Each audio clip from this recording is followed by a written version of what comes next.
And I have Pauline and Hazel back in the studio. Welcome, panelists. Well, hello. Glad to be here. Is anybody getting on your nerves? That's what I talk about today. What a great way to start off an article. Well, the title of this article is How to Get to the Bottom of a Bad Attitude. I like that phrase, get to the bottom of something. Hazel, what does it mean? Find the cause, the root cause, or what's really causing the problem. What is the thing that's really irritating you? That's deep. It is very deep. Almost the bottom. The bottom of it. Getting to the bottom of something. Well, and that's true in life, right? What's the source behind a problem? You know, sometimes we just look at surface level things, but we need to get to the source. So how do we get to the bottom of a bad attitude? I know you have the answer for that, Pauline. Well, I don't know about that, but actually I am looking forward to talking about this article. I think our author does provide some really good thoughts on where that might stem from, and then what are some things you could do to help remedy a bad attitude at work. So this is a question answer format. So apparently someone has written in and asked a question. They're having a problem, and the writer here, Liz Rayer, she attempts to answer the question. And so that's the format for this particular article. So let's first take a look at the question. Someone, Hazel, is getting irritable at work. Now that's a good word to know. I can relate to that. I usually think of kids getting irritable, but anyone can get irritable. What does that mean? What do you mean by that? Irritable means you're a little bit angry. Maybe it's not quite to the point where you're so upset, but just something keeps bothering you. Irritated, right? You're irritated, yeah. Like easily annoyed. Like I always think of it as like an extremely bad mood. Basically, if you're just like kind of grumpy and any small thing is going to make you mad or annoyed or just extra frustrated, I just imagine somebody kind of walking around with a furrowed brow and a little bit of a frown and just, you can tell they're just not happy. Yes. Right. And so that's how we start off this topic. And before we get further into the question and the answer, let's go ahead and have our reading for today.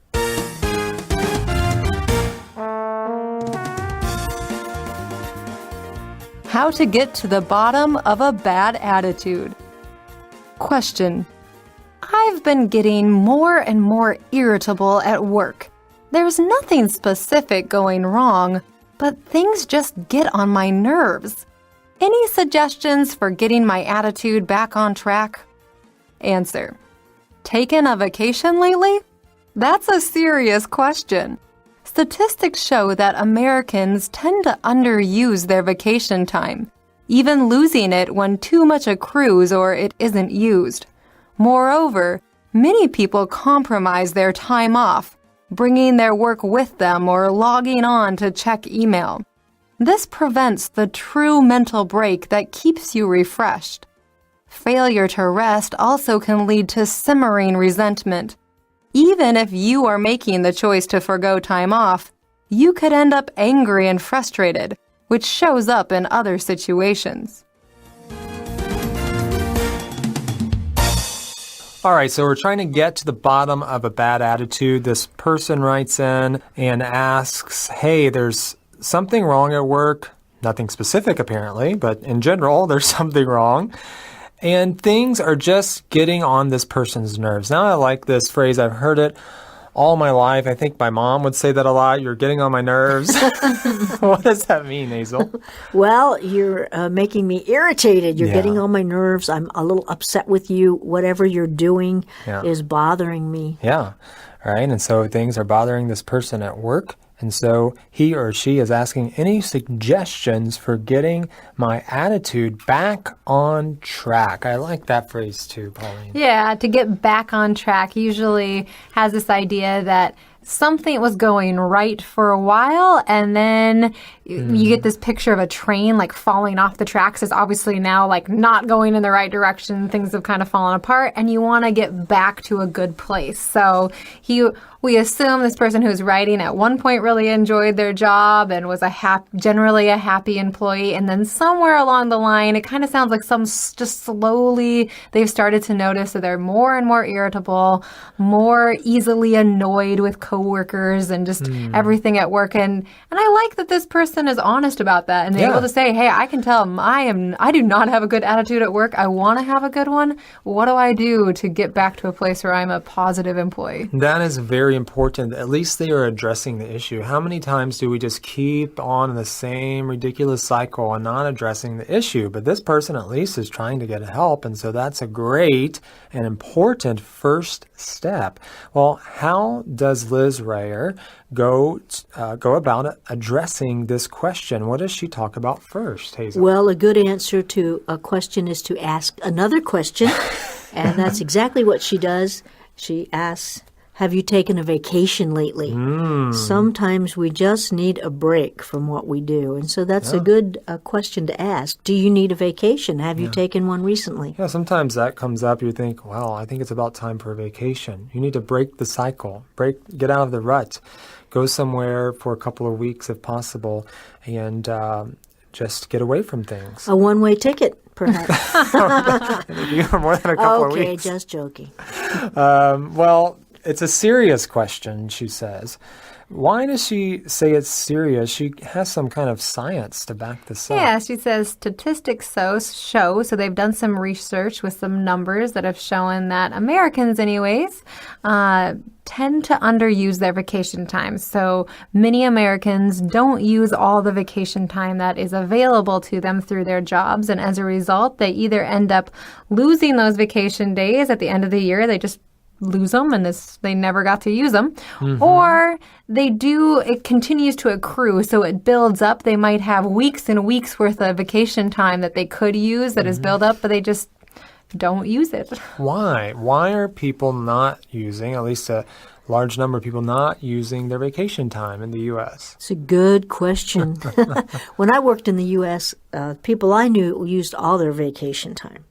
But I find for myself here, so not in the U.S., but here, it just seems like there's always a little something on the schedule, a little deadline. And so maybe I'm going to take a few days off or a couple weeks off, and it's like, oh, but wait, there's something on my schedule, and I really think I should do that or should handle it. Yeah. And so you keep putting off your vacation, and the next thing you know, it's gone, or you've wasted the time, and it's taken away from you. Right. And I think sometimes we can think, well, I'm responsible for this, so I need to be there. And sometimes we have a hard time giving things up, maybe for some good reasons, maybe for some not so good reasons. Maybe we need to learn to give those things over.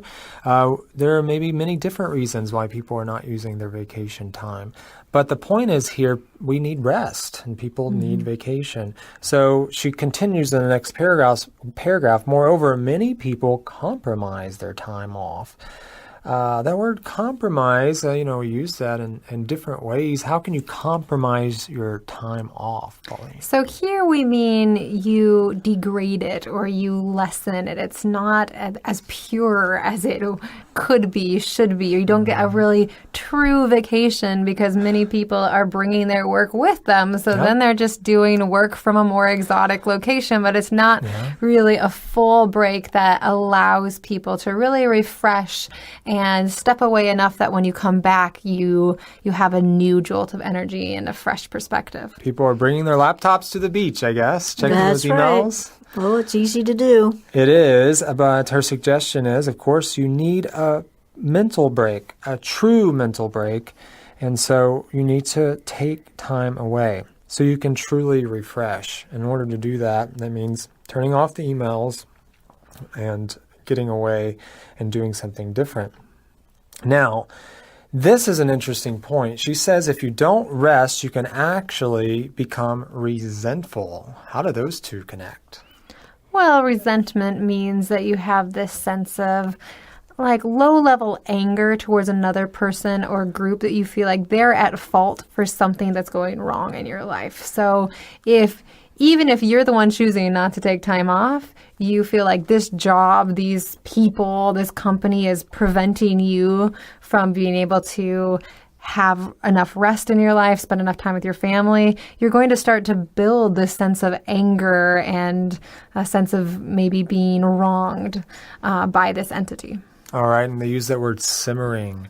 You think of a pot of stew or soup on the stove and it's simmering for hours. It's getting maybe a little hotter, and everything mixing together. And that's what can happen in our lives as if we don't deal with issues, especially if we don't deal with the source of the problem. And the pot of stew is a good thing. I'm starting to smell the stew right now. Yeah. But if it's talking about resentment or anger, of course, that's a bad thing. Yeah. Because, the pot of stew, sometimes it just boils over if you're not watching it, if you're not careful, if you don't turn down the heat. So we don't want to be like that and just be overflowing with anger and resentment. I think, too, sometimes it's not just the entity or the company causing it. Sometimes it's our own fault, but we still look around and we see other people that are using all their vacation time or maybe even taking extra days off, and we're thinking, hey, wait, that's not right. Yeah. And you resent maybe even other employees, other coworkers, as well as the company. Which isn't really right because we're making the choice, but it's still reality. We're making the choice. Yeah, it's still reality. And we, it is our choice, although sometimes it is because something's on the schedule Sure. and we don't know how to give it over to someone else, or we don't know how to give it up, or we don't want to let go. Yes. Yeah, and I think that could spiral into a whole nother great article about boundaries and how do we set those up in a respectful but consistent way, especially in workplaces. And depending on what work you're at, that can be more or less difficult depending on the kind of supportive administration you have. There's another article to be written on how to be a manager that whole book respects coming here. people's boundaries and You could provide. give up your vacation and start that book right away. But yeah, I mean, it opens up to a lot of different Right, conversations. that's right. So maybe it's your choice. You forgo time off. You choose to not take that time off. You forgo something. You choose not to have something enjoyable, like a vacation. Sounds good right now, right? I know. Well, you can end up angry and frustrated when you decide not to take that time off.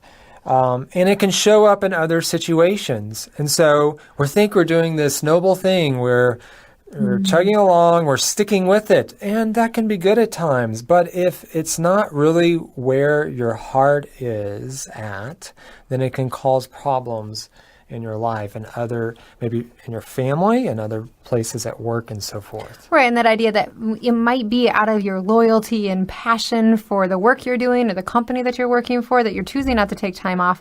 But if ultimately your emotional, mental, physical well-being is really being strained by that, ultimately, of course, the company and the work that you're doing is going to suffer from that as well. So starting to also it might be needing to shift your perspective to see vacation as also an essential element of keeping you at a place where you can really do your job fully well and still be a healthy human being for as long as possible in the workplace and beyond.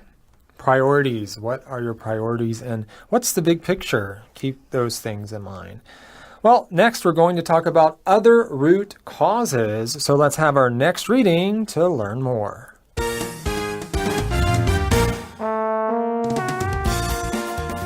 Other root causes. Has anything changed at work? Changes in strategy, new colleagues, etc. can be destabilizing. Take a look at your overall health. Are you eating well, getting enough sleep, and exercising? Let's look at your job. Do you like what you do? Consider how well it matches with your interests, strengths, and values. Perhaps you are too busy. If you have too many items on your plate, it can be hard to do justice to them all. Then, when people come to you, rather than being happy to engage with them, they may seem like a burden. Interestingly, you might have a similar reaction if you don't have enough to do. If you are bored or underused, it can be hard to overcome inertia and engage in a positive way. All right, we're looking at other root causes. Has anything changed at work? Maybe that is causing stress or frustration. Well, changes in strategy, new colleagues, and so on can be destabilizing, Hazel. Can kind of rock your world. When something is destabilized, you expect it to be a certain way. You have some faith or there's a foundation that you trust in. And when there's a big change, that can suddenly you feel like you're falling or you're vulnerable or you just don't know which direction to take. Right. Habits are comforting. There's a rhythm that you have with things, and all of a sudden there's a change. All of that is quite stressful. I've heard a lot of studies out there and things about how any kind of change, even if it's a positive change, if you're going into marriage or you're moving somewhere, if they're considered exciting changes, even very good changes are just honestly stressful, and you have to be aware of the fact. And that's been something I've thought about a lot as I've had different jobs where I've been there when there's been an administration change. And I have to admit, pretty much every time my initial reaction is not positive because change is stressful and I already knew how to deal with the other situation. And it's always hard to keep a good attitude. And I've gone through both where ultimately after a while I decided, wow, this is so much better. I'm so glad they did that, even though even I was resistant. Now, I've also been on the opposite where I thought, nope, this is not working. Worse than I thought it was. Hopefully, administration sees that and then backtracks, or you Right, decide to that's do right. something. But, I think we do need to be honest that change at first is always going to be stressful, and it's going to take a lot of work to keep an open mind and a good attitude when you're going through major changes. Right. And all this stress can affect your health. And this is a really serious issue because you may not know how much it's affecting you until it hits you. And so we better take notice of it while we're in that stressful situation and address it, right? So she says, take a look at your overall health. And how are you eating? Are you eating well? Are you getting enough sleep? Are you exercising? This is getting discouraging. I know. If the answer is no, maybe you need to really take a look. Yeah, kind of pull the plug and take a rest, right? And maybe make some changes. And sometimes we feel, I think, Pauline, that we can't maybe change certain situations, but there are some situations maybe we can make changes to, and let's at least address those, right? Right. That's a great reminder that, we bring ourselves to work. And if we can't change anything else at work, we can change ourselves. So we can be fully rested, we can be healthy, we can be exercising. So at least we are bringing our best to it, and we have the best chance of being able to navigate it well. It kind of goes along with that vacation part too, right? You're doing everything you can to make sure that you're caring for yourself physically, emotionally, all around. So you can do your best with whatever situation is being presented to you at work that you may not have control over. Yeah.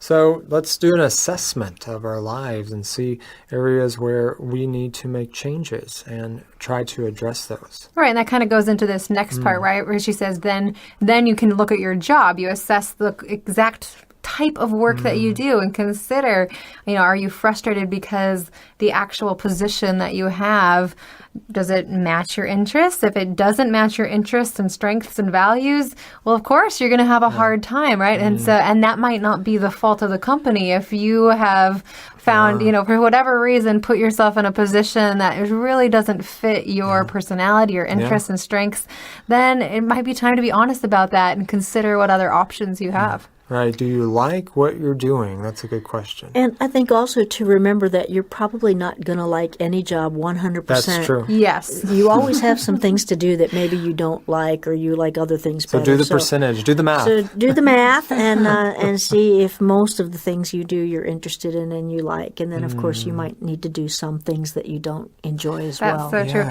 And consider all these other things before it, right? I think there's a reason that wasn't the very first thing she mentions, because I don't think your very first reaction should just be, well, I guess this isn't the job for me. Right? That is probably not the right. You want to do a lot of others, considering whether other things might be going on before you make that kind of decision. Yeah, because we can be quite idealistic. I don't know about other generations, but maybe especially the millennial generation. I know they get picked on a lot, but I think that can be true. Maybe we can be very idealistic, and that just means, not everything's going to be perfect. And so we need to realize that. But there is a point when we say, hey, this isn't for me. Let's find something else. Maybe you're too busy. We can all relate to this. We could sit on this point for a while. Yeah. Maybe you have too much on your plate. I love that idiom. I can relate to it. It's very easy to visualize, right? It's just that the idea that if you imagine a plate, there's only so many things, so much food, so much anything you can place on it before. But in that way, I can't relate to it because I can hardly ever have too much food on my plate. Yeah, but there's a point where if you tried, it would start falling off the edges, right? So that's the idea. Right. Yes. So you have too much going on. And so it can be hard to do justice to them all. this is maybe my favorite sentence in the whole article. I think she really drives this point home. Hazel, when we say it's hard to do justice to everything, what are we really saying? Well, you can't do the best in the things you do if you have so many responsibilities, right? Yeah. If you want to do something, take the time to do it right and do it well. If you've got too much to do and you just say, well, this will do because I don't have any time. And again, there's a balance with that too. You can't do everything perfectly. Right. And sometimes you have to evaluate your time and effort versus how important is this particular job. I like that word do justice to as well, because it has this idea of something merits, it deserves a degree of quality, and you want to give it that much quality, but because you have so much on your plate, just can't do it, or it's extremely difficult to do it to the level that you want. And that can be very draining. And if you start to feel like nothing that you are doing at work is something you can feel proud of, none of it did you have the time to put into it that you really feel a great deal of accomplishment over, eventually that can be very draining. And like they say in this next sentence, and especially can start to harm your interactions with others, because every single time you get asked to do something, no matter how small, it feels like you're going to drown, right? Or you're going to drop all the plates. There's a word that I want to focus in on that you just said, quality. Quality over quantity. Quantity meaning, how much of something. And sometimes we focus on, I'm doing this, and this. Oh, that's great. I'm busy. But if you're not doing them well, then maybe you would be better served to cut some of those things out and do things focus on quality rather than how much you are doing. And that's hard at work when you don't have all the control over Sure. how many things are coming your way, right? And hopefully you have supportive administration and you can go to them and also talk out, what of these things on my list are really very important and you want to see a high quality product, and which of these things are you okay if it's a little lower quality and is more of a quick, production. And so having those conversations and having a realistic understanding of your time versus the quality and value you can produce is really important. And we can focus on it more in other areas of life. Sometimes we just take on too much and we need to sit back and reevaluate that. So it says here, maybe someone comes to you and you feel, I'm too busy, So instead of feeling that way, if your plate's not too full, then you can stop and engage with them. And they won't seem like a burden. I think we can relate to that if we're really busy and like, oh, here's this person talking to me. I need to get my work done. But no, we can stop and spend time with them. We can kind of create space so we have time to discuss important matters with people, right? So how can we create space? That's something we can focus on at work. It's not easy, but maybe we can adjust our schedule a bit so we're not always feeling that busyness. Almost that panic, right? That at any moment somebody could, if somebody takes too much of you, 5 minutes extra, 10 minutes extra, they're just suddenly like ruining all of your, plans for the day, trying to get everything done. And if you're at that point, of course, that's going to put a big strain on the community you're working in, right? If everybody's in that space. And I think we've all been there, right? Yeah, sure. Yes. We have. Well, next it says, interestingly, you might have a similar reaction if you don't have enough to do. That's an interesting point. Yeah, I thought this was really insightful.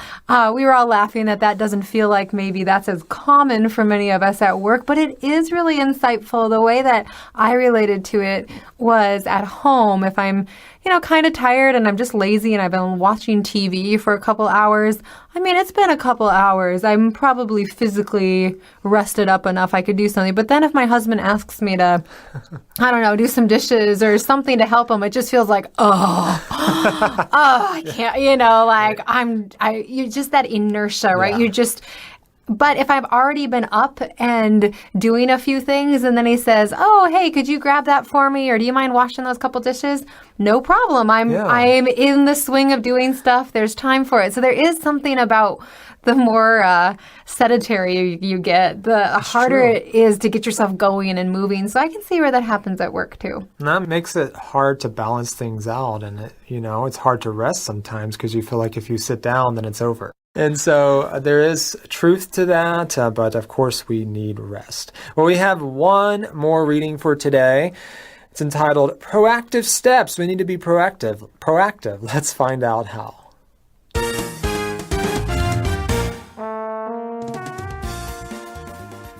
proactive steps.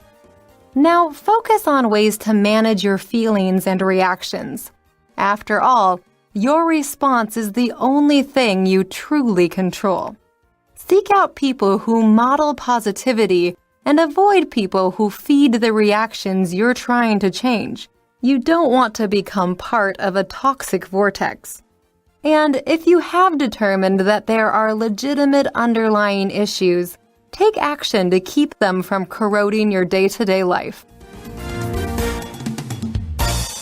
All right, so what can we do to be proactive? We need to focus on our feelings, manage them.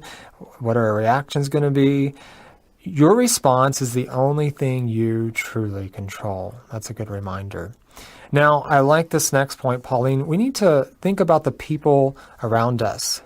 What are they doing? What are they modeling? Right. I think this is a really important point. The person who wrote in and asked this question acknowledged that they have a problem with an attitude of getting everybody's getting on their nerves, they're irritable, but that's not going to change if you're around people who are just constantly churning in that kind of negativity. I think that's what she's talking about when she says you don't want to become a part of a toxic vortex where just everybody's adding complaint onto complaint and getting more and more upset and irritable.